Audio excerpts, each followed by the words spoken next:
Well, we're in Exodus chapter 22. Exodus chapter 22. And do we have the sheets already? We have accomplished that? Okay. We have Exodus chapter 22. We're going to read the first 15 verses. In Exodus, we've been learning some laws that the Lord put in place with Israel. The Old Testament law, also known as the Mosaic law, was given provisionally. It was not to be a permanent thing. It was to be provisional. It was to prepare Israel for the coming Messiah. And until the Messiah would come, and until that veil was rent in twain, and until Christ became the high priest, I just read today the wonderful verse that reminds us we have this great apostle and high priest of our profession, the Lord Jesus.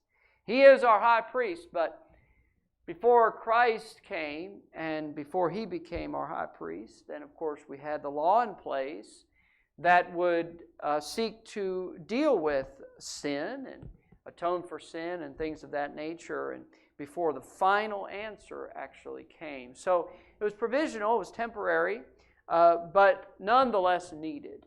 And so we're in Exodus chapter 22, and still to this day, the laws that the Lord gave to Moses and the children of Israel still have great power and great application to this very day. As I said before, as we look at the Mosaic law, we understand that not all the laws apply to us, but we look at the ones that are permanent. We can look at them, we can say, what is the principle behind this law? So I talked last week a little bit about sacrifices. If there's a law based on sacrifices, well, that's not going to apply anymore because we don't need sacrifices anymore. Christ has died for us and is the ultimate and final sacrifice for our sins, once for all. But there are other laws that stem from the way we treat other people and things of that nature that still have much force to this day. And if we were to follow them, I believe that it would serve as somewhat of a guide to our own lives and the way in which we govern our behavior, the way we deal with other people, and so on. So I hope that as we go through this, I sincerely hope that it is not viewed as just a reiteration of what the law says and we're just kind of learning the facts, but a little bit more than that. I hope that we can find out what is really the impact of these laws. What is the purpose behind it?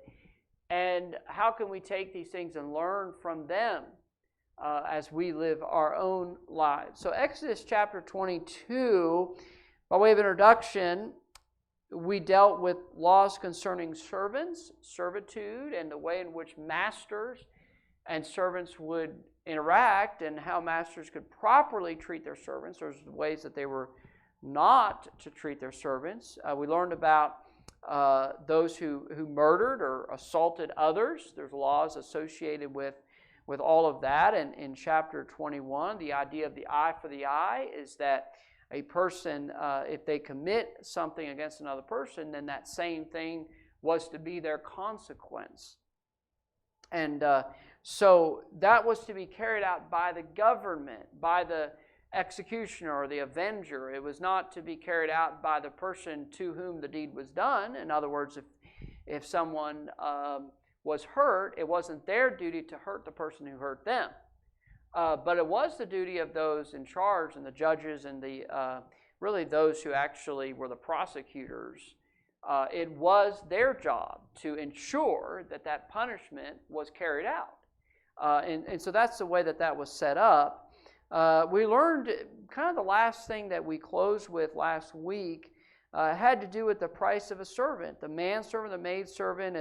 If a maidservant, a manservant was killed, then the master would receive 30 shekels of silver if someone's ox gored them or something like that. So we learned how that that price of a servant, the 30 pieces of silver, was actually used as a price for our master, our Lord, when Judas betrayed him. He betrayed him for 30 pieces of silver. And so we, through that, can see the humility of Christ and the lowness of that crime of betraying the Lord. And so Judas, of course, the evil man that he was, especially as Satan entered into him, he did not value his master. So I've said before that every chapter in the Bible, I believe, perhaps every page, I haven't specifically looked at every page through these eyes, but I believe we could find references to Christ in every book, in every chapter, every page, and so of course we see that there. But we're coming to chapter 22. Tonight we're dealing with laws concerning stealing and borrowing. So there's two kind of concepts in the first 15 verses here. The first has to do with stealing. If a person were a thief, what were the consequences of that? Also borrowing or lending also was regulated here. Or I should say that certain laws were put in place concerning that. So Exodus 22 will begin in verse 1. Here the Bible says, "If a man shall steal an ox or a sheep and kill it or sell it, he shall restore 5 oxen for an ox and 4 sheep for a sheep. If a thief be found breaking up and be smitten that he died, there shall no blood be shed for him. If the sun be risen upon him, there shall be blood shed for him, for he should make full restitution. If he have nothing, then he shall be sold for his theft. If the theft be certainly found in his hand alive, whether it be ox or ass or sheep, he shall restore double. If a man shall cause a field or vineyard to be eaten, and shall put in his beasts, and shall feed in another man's field, of the best of his own field, and of the best of his own vineyard shall he make restitution. If the fire break out and catch in thorns, so that the stacks of corn or the standing corn or the field be consumed therewith, he that kindled the fire shall surely make restitution. If a man shall deliver unto his neighbor money or stuff to keep, and it be stolen out of the man's house, if the thief be found, let him pay double. If the thief be not found, then the master of the house shall be brought unto the judges to see whether he have put his hand unto his neighbor's goods. For all manner of trespass, whether it be for ox, for ass, for sheep, for raiment, or for any manner of lost thing, which another challengeth to be his, the cause of both parties shall come before the judges, and whom the judges shall condemn, he shall pay double unto his neighbor.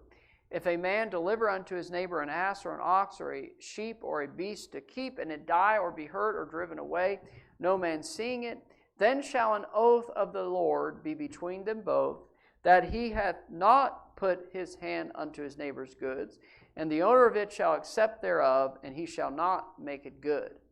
And if it be stolen from him, he shall make restitution unto the owner thereof. If it be torn in pieces, then let him bring it for witness, and he shall not make good that which was torn. And if a man borrow aught of his neighbor, and it be hurt or die, the owner thereof being not with it, he shall surely make it good. But if the owner thereof be with it, he shall not make it good.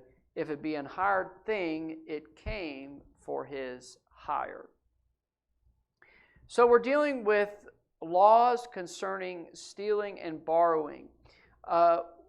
We know that one of the Ten Commandments was, thou shalt not steal.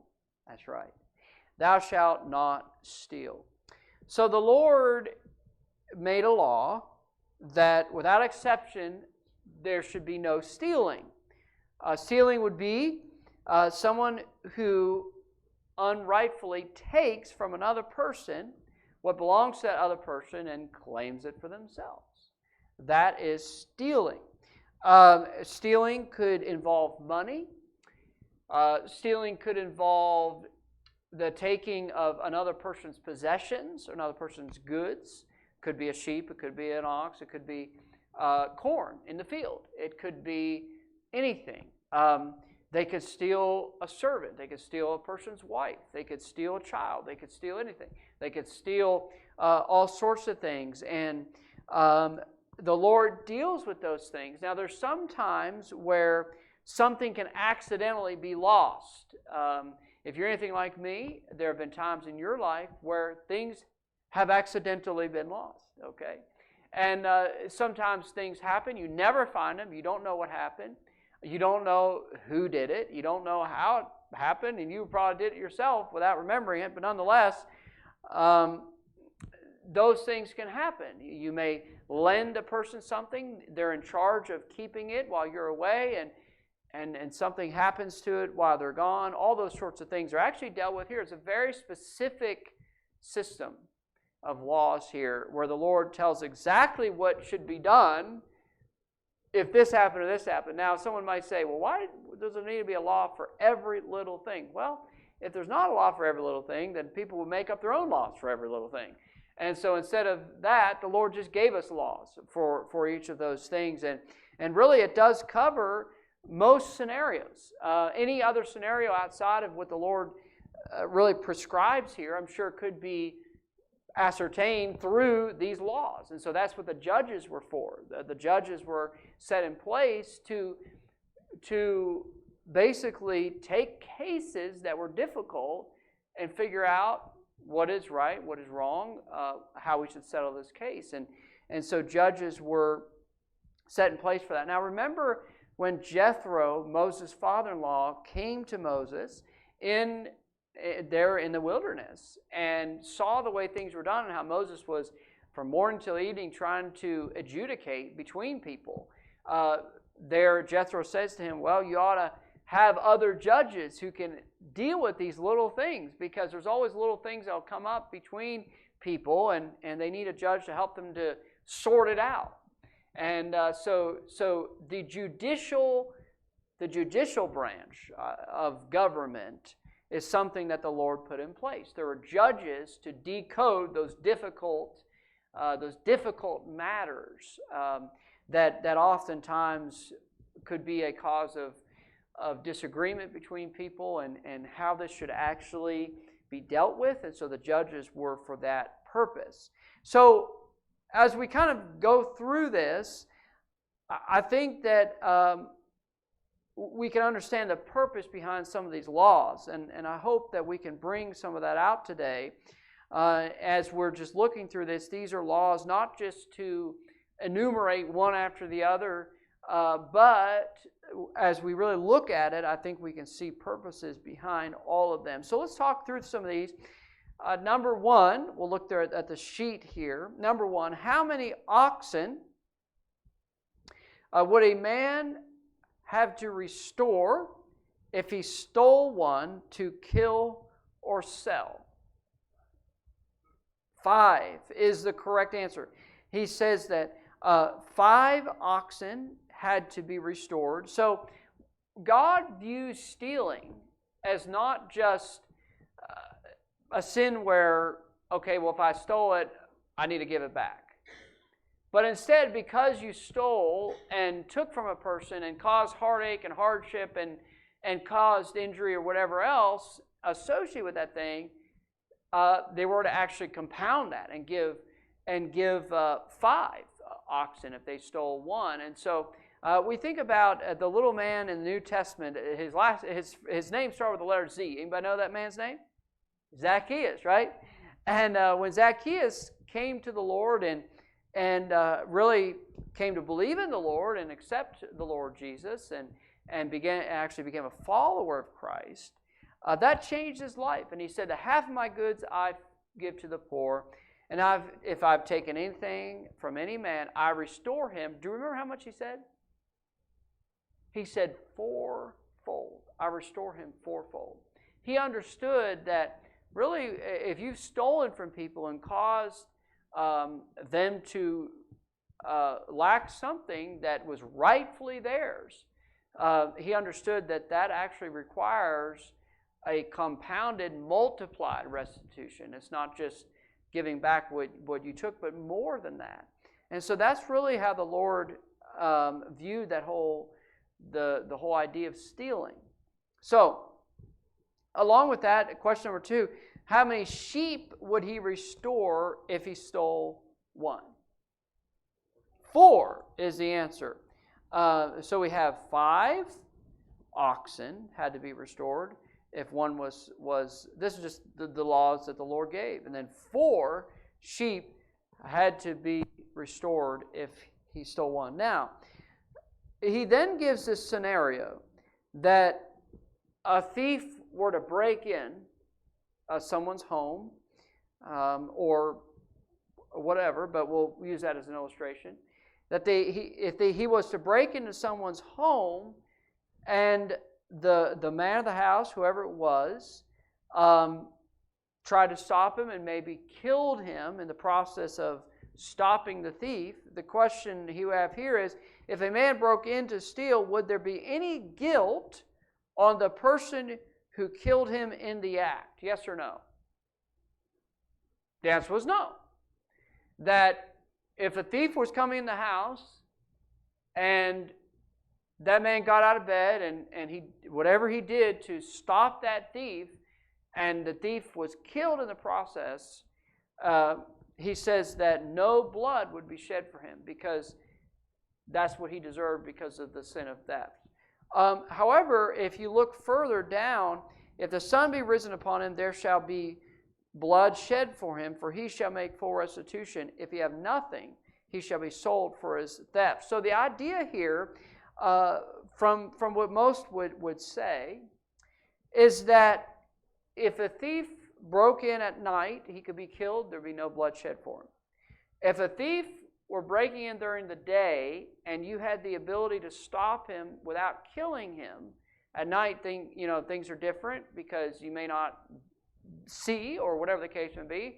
But during the day, he says that there is a different story here, that the first recourse of action should not be killing that person. Now, that doesn't necessarily mean that if he's not threatening your life, that you can't kill that person to defend yourself. But the idea here is, if it was during the daytime, would a man be guilty for killing the intruder? Yes or no? The answer is yes. He said blood would be shed for him. In other words, that shouldn't be the... If someone was stealing something, you just killed him for stealing, that's not an equal...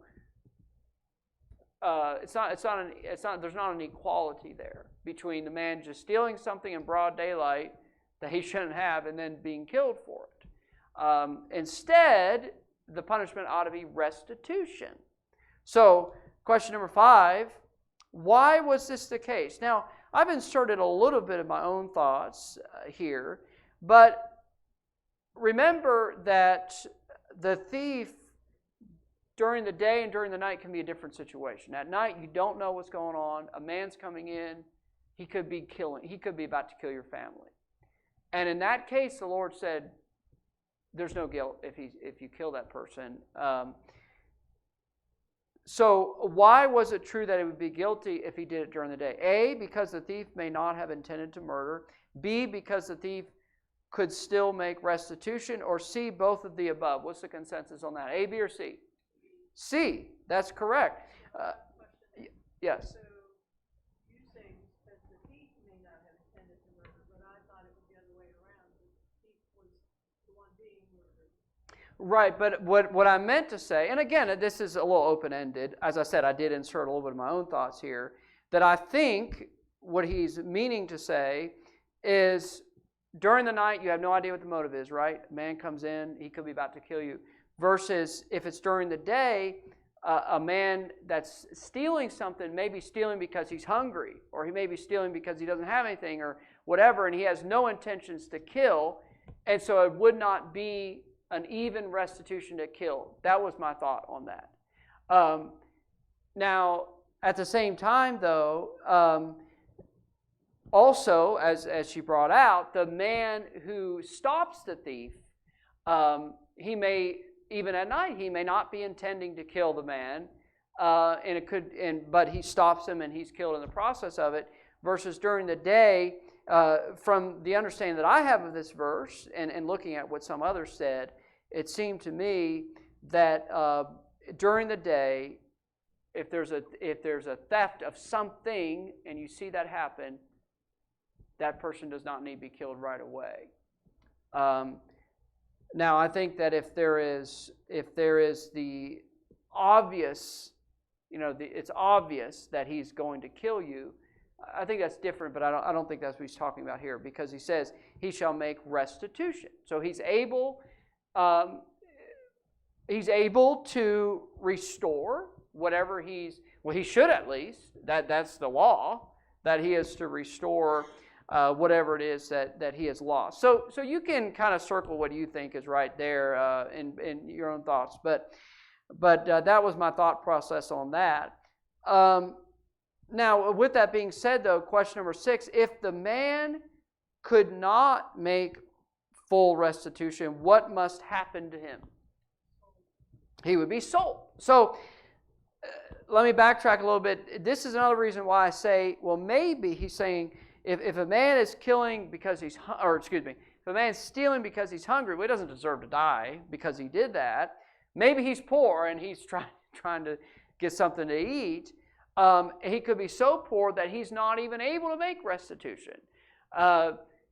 He stole, a loaf of bread, and he doesn't have any bread, so he can't give double back. And so in that case, now a loaf of bread is not going to cost a lot, but in that case, he actually had to be sold in order to pay the difference to whatever it was that he could not pay back. So, maybe he stole animals, whatever the case may be, and so he had to be sold in order to pay that. Remember the story in the gospel records where the man owes his master the first man owes him 10,000 talents, right?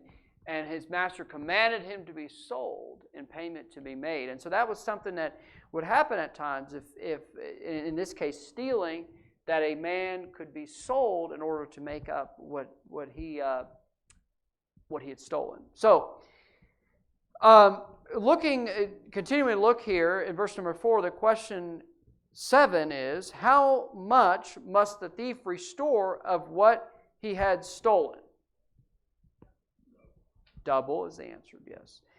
So he had to give back double. So in other words, let's use the loaf of bread, for example. If he went in there thinking, I'm going to get a loaf of bread out of this deal, well, guess what? Now he not only is not going to have the loaf of bread if he gets caught, but he has to produce 2 loaves of bread in place of that. Question number 8, moving along here. How would a man make restitution if he deliberately allowed his beast to eat from someone else's field? That's right. He had to give the best of his own field the best of his field to that person that he had trampled on with his beast. His beast had eaten whatever in his field, so he gives back that way. So that's the way the Lord commanded that. And then there's this issue with the fire. If a fire break out in a field, who would make restitution for the damage? Whoever started the fire. And that's somewhat interesting because I just read on the news not too long ago that they're charging a man, and I believe he's in Washington State, because they believe he started the fire, who's the fire that's now encroaching on Spokane, Washington. I know people there and said that their friends had to evacuate and all that sort of thing. This fire impeding on the city. A very, very serious situation there. But that starts somewhere, doesn't it? It all starts somewhere. And so he says, whoever whoever started that had to make restitution. Now I think about this and I say, well, what about this man who started this fire? Now we don't know much about it. We know a man was, I guess, charged. Do we know for sure he did it? No. But if we find out, okay, this man started the fire, well, how is he going to restore millions of dollars of damage? Well, he may never be able to pay all that back. I don't know what the judges are going to say about this man, or what his punishment would be, but that's a lot to pay back. And but the idea here is that if fire consumed someone's field or vineyard or whatever the case is, then he needed to restore that. He needed to pay them money probably for whatever was lost. So, okay, we're moving along with this idea of a man delivering unto his neighbor money or stuff to keep. Now, this would be a different, there's two ideas here, and maybe I should say this at the outset to make sure we understand, we don't get confused, that there are two types of situations here from verses 7 through 15. There's a person who, I'll just use Brother John if you don't mind as an example. I said, okay, so I'm the owner. Let's imagine I own this hymn book. I do not own this hymn book, but let's imagine I own this hymn book. And I say, sir, can you hold this for a week, please? Okay, and I'll come back and make sure you keep it nice, and so on and so forth, right? So now he's in charge of it. He's in charge of it, okay? And so for this certain amount of time, I expect him to take good care of it. Now, in the process of that week of time, something could happen, right? The hymn book could get damaged, it could get lost, it could get stolen, whatever. All those things could happen. That's one scenario where I'm giving it to him temporarily to say, can you hold this? Now, here's another scenario. Let's say he's the owner of the hymn book, okay? And I say, Brother John, may I borrow that hymn book for a week? Okay? I request to borrow the hymn book. Now, that's a different scenario because the first one, he is voluntarily asking someone, hey, can you keep charge of this? Versus the other scenario is I'm borrowing, I'm asking for it, or I could be asking for money. Can I borrow $10,000? Whatever, and I'll pay it back. Borrow money, borrow possessions, borrow whatever. So there's two different ideas. One is you're giving it to someone else to kind of have charge of it, kind of like the Lord does for us, right? The Lord went to heaven. He said, I gave you talents, right? Talents and gifts that we're to use for the Lord.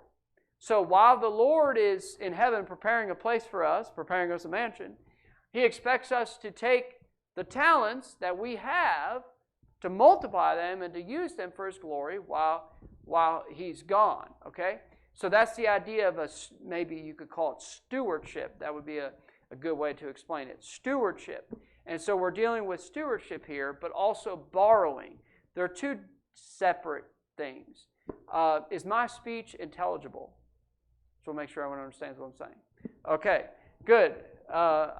Just want to make sure. Okay, so we have two different, so we're going to kind of see that as we go through this.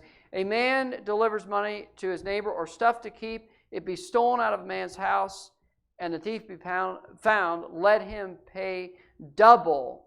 But there may also be, okay, so let's pause for a moment. So here's Brother John's holding this again. Okay, and then someone comes along and steals it from him. Okay, that could happen, right? There's a possibility that could happen. Or one day he wakes up in the morning, it's gone. And he said, I stuck it right there last night. My door's locked.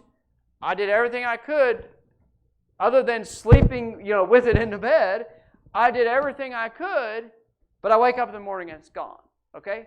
So you could have those different scenarios that happen. And one, he says, well, if the thief that took it is found, well, then he has to pay double, right? Isn't that the law? If you stole, you pay double. Now, the thief may not be found. And the master of the house, so here's question number 10. We'll go to that. Question number 10. If something were stolen while a man was taking care, so he's stewarding another's goods, and the thief was not found, what should be done? A, he should restore it. B, they should be brought to the judges to determine. Or C, they should forget about it. What do you think? B is correct. He said, we're going to take it to the judges to see whether he have put his hand to his neighbor's goods. So the judges had to determine in some way, witnesses and so on and so forth, and certain ways that they would examine people to find out, is he telling the truth or not? For all manner of trespass, verse 9, whether it be ox, ass, sheep, raiment, manner, whatever, any manner of lost thing, that which another challenges to be his cause, the cause, rather, of both parties shall come before the judges, and whom the judges shall condemn, he shall pay double unto his neighbor. And so, if that judge decides, he didn't steal it, you stole it, there's no evidence that there was ever a thief in that house, you stole it, well then he has to pay double.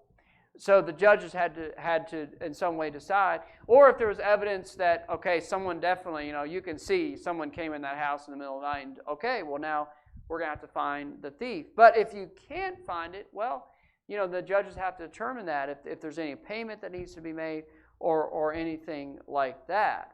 So notice how in verse 7, or verse number 7, if a man shall deliver unto his neighbor, okay, so deliver unto his neighbor as a steward. Verse 10, if a man deliver unto his neighbor an ass or an ox or sheep or a beast to keep, and it die or be hurt or driven away, no man seeing it, okay, so I don't know if we did question 11. I think we did. If the man had stolen, how much should he restore? We know the answer, right?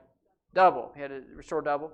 So he says, okay, so let's say, we have this hymn book again, and we can imagine this was a sheep or an ox or whatever, and something happens to it.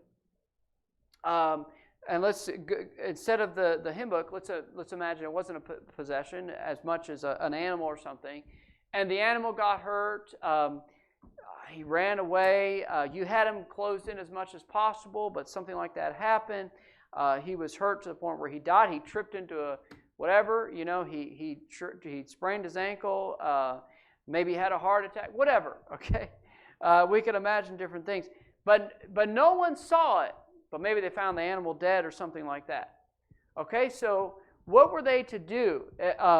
If I said, Brother John, okay, well, I asked you to keep the sheep for a week, and the sheep's dead in the yard, and he says, well, I took care of that sheep.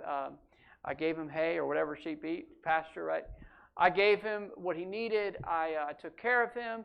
We watched over him. We got him, but we woke up in the morning and he's dead. All right. So now I'm going to have to deal with him. Now I could be. I could be kind of, implacable about it and say, well, you need to give me another sheep or whatever. But what did God say needed to happen? Question number 12. Describe how one should deal with the unexpected damage or loss of something given to someone else to take care of. What were they to do? Okay, so we have an oath, right? They were to make an oath of the Lord. Okay, now you can't make an oath of the Lord unless you following the Lord and know the Lord. And so what I should do, if he says, well, sir, you asked me to take care of it. I took care of it, woke up in the morning, it's dead. So I would say, okay, well, we'll make an agreement here. You called it an oath, where we said, basically, I'm going to trust you that you didn't kill the sheep, that you didn't put, rat killer in its meat, whatever. That you didn't try to kill this thing, okay? I'm going to trust you for that. That's an oath of the Lord. It's just basically on good faith. We say, okay, well, I'm going to believe you. And here the Lord says the owner shall accept thereof. So I'm going to say, okay, well, I trust you, and I won't make you responsible for that. He shall not make it good. In other words, he would not have to restore. He would not need to. There would be no restitution necessary in that case because there's no evidence that he mishandled it or even that it was stolen, but this, something happened, or maybe we just don't know what happened to it, and we've done everything possible to try to find it, everything possible to take care of it, and nonetheless, something bad happened to it. He says that owner should accept it, just in good faith. He should say, okay, we'll make an oath between us. I'm going to trust you, And the oath was supposed to be, Hebrews talks about the oath being an end of all strife. So there was this idea where they would use an oath, and when you used it, that was such a weighty thing. Nowadays, people, they use the name of God in vain, throw it around. They talk about, I swear to God this, I swear to God that. And people are saying this kind of stuff all the time about the littlest things. But that's not what was going on now. Some people maybe spoke that way, but they're not, those are not people who really love the Lord and wanted to follow the Lord. But by and large, the people of Israel understood the weight of an oath. So they're not just saying, oh, I swear. But they understood, if I say to you, we're entering into an oath. We're entering into an agreement that I believe you. We've talked this over. I'm going to trust that you're honest about this, and we'll make an oath. Well, the people of Israel understood the weight of that. You didn't enter lightly into that. You didn't just say, oh yeah, I make an oath, and knowing in your heart that you know there's a very serious judgment for that. And so it was just something that really could settle, honestly, it could settle disagreements, or settle, not even just disagreements, but it could settle uncertainties between people, and just say, well, let's just say before the Lord, it's kind of like Jacob and Esau, right? They said, here's a boundary. You're not going to come this way to me. I'm not going to come this way to you. The Lord is witness, right? They would say, the Lord is witness. Well, what is that? That's an oath of the Lord. The Lord is witness betwixt me and thee, right? That he sees what we just said between ourselves, and therefore we're trusting one another implicitly that there's honesty here. So that's the idea of the oath of the Lord that he's speaking of here. It does say in verse 12 that if it be stolen from him, he shall make restitution on the owner thereof. Now, that's not necessarily saying if he woke up one morning, it's gone, doesn't know what happened to it. But I believe, a little bit of my thoughts here, but he's really saying that this was a preventable theft. This was something where maybe he wasn't careful, or it happened right in front of him, and he just didn't take the necessary precautions. Maybe he just didn't put a fence up, or he just kind of, the fence was in disrepair and the thing got through, or whatever, or he left the thing I gave him to borrow out in the rain or something. I think that's more what he means. But when it comes to stealing, he's saying, okay, so it wasn't protected, so someone could easily steal it. It wasn't concealed. The fence wasn't electric. Whatever. It was easy for a person to do it. And then he says he does need to restore that.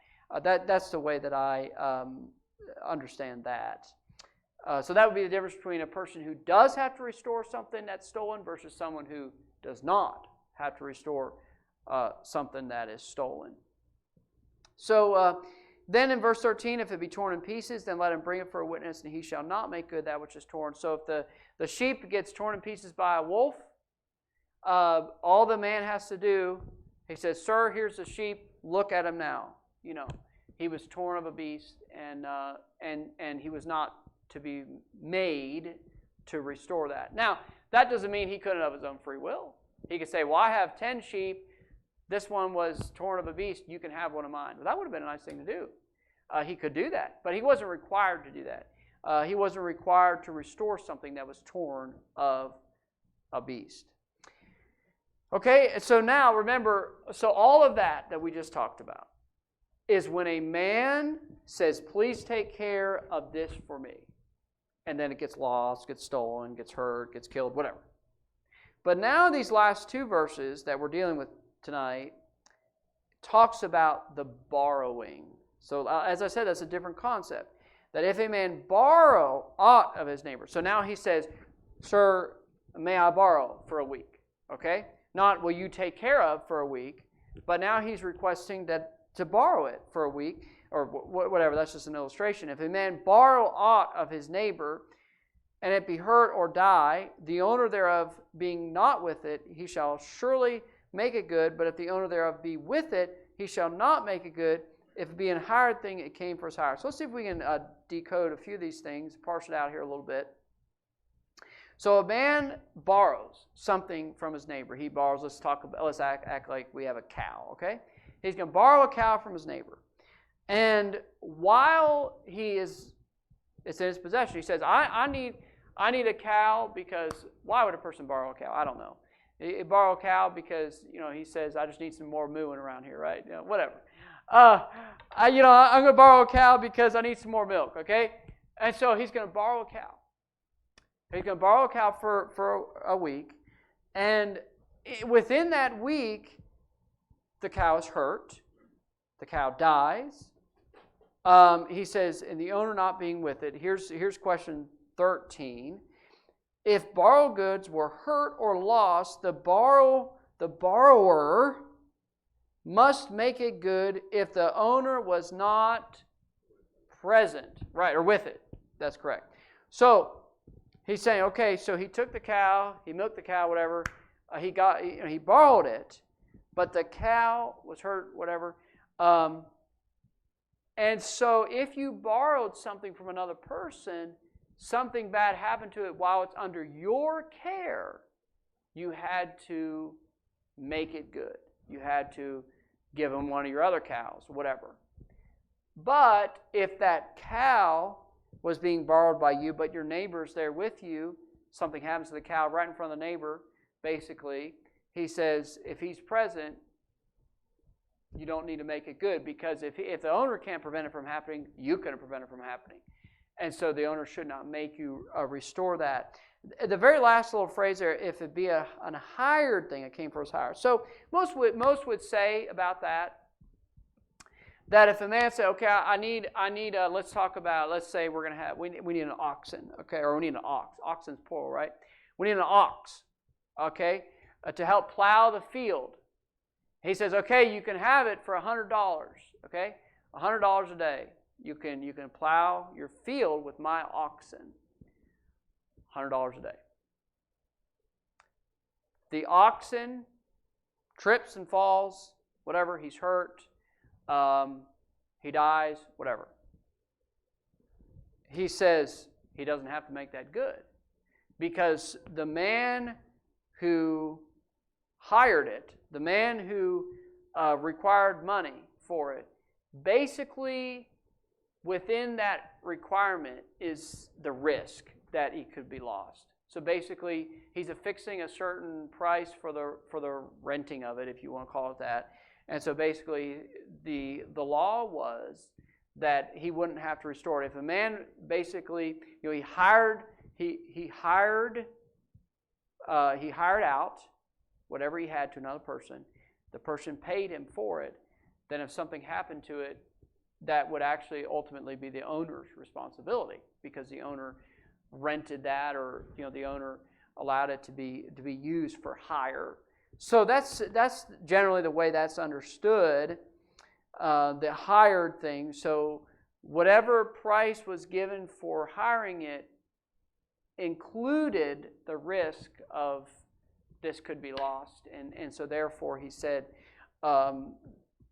that he does not have to make that good. So again, there's just several different laws here about borrowing, about if you're taking care of someone else's goods and something happens to it. And I think they're very useful. I think they're very helpful. To think about, okay, if I'm borrowing something and something happens to it when I'm borrowing it, well, really, I probably should buy a new one, right? And give it to the owner. I probably should do that. Within reason, that's a good principle. And then, but if I do say, okay, well, you can use this for $100 a day, something bad happens to it, I really shouldn't expect him to repay me for that, because I'm charging him to use it. Does that make sense? So just some different thoughts, different laws that God has given, And I think that they are very helpful to us. Are there any further questions, comments? Am I saying it in ways that everyone understands? Is it clear? Feel free to say if it's not. I'll be happy to adjust my manner of doing things if I need to. Okay, I mean that. I really mean that. And so I think it's very intriguing. I think it's interesting. I think that we can take a lot of these things and really apply them, and it actually can help us if we're in a situation where, man, what do I do? This thing was, I lost it. What should I do about it? And the way that we can kind of deal with other brothers and sisters in Christ, especially, and the idea of the oath of the Lord, that we that good faith of trusting one another, and we don't have to make an oath, but nonetheless, we want to have that trust between one another, where we can say, "Oh, I believe, I trust you for that," and we're not going to worry about it. So, good principles, I think, for sure, that we're dealing with tonight, and all of the laws in the Old Testament are good and profitable. Jesus actually said He didn't come to destroy the law, but to fulfill the law. Now, He fulfilled the law through being our high priest, but He never destroyed it. He took the law and He said, well, this is the heart behind it. You have heard that it has been said, an eye for an eye, or tooth for tooth. He says, but let me tell you, resist not evil. So let the government, let those in charge take care of it, but you're not the one to do that. So He helped people to understand the heart behind the law that God gave. And so these are all helpful principles to us, all of these Old Testament laws. And I pray that they're helpful to you. Okay? Let's pray together.